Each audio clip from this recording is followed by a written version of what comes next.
धोबी खोला पहिलाभन्दा सफा देखिने कारण यो पो रहेछ। अहिले त सफा गर्न थालेछ है धोबी खोला नि।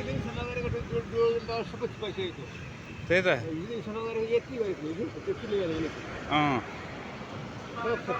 त्यही त अलिक फरक देखियो नि है, नत्र पहिला लेदै हुन्थ्यो परे। सबभन्दा एउटा काम चाहिँ गल्ती चाहिँ यो वाललाई चाहिँ ढुङ्गा छाड्नु हुने क्या तपाईँको। यताको यो ढुङ्गा चाहिँ सबै वाललाको छोडेको त नि, त्यही ढुङ्गा काम लाउनु पर्ने। यो चाहिँ यतिकै ल्याएर फालिदियो क्या, पछि केमा लाउने हो कि ठिक्का हुन्छ तपाईँ ठिक्का भएपछि अनि नयाँ खोज्छन् क्या। यो चाहिँ यो ढुङ्गा झिक्ने आनन्द हुने छोरालाई। अहिले तपाईँ वाललाई लड्न आँट्नु। हजुर हजुर।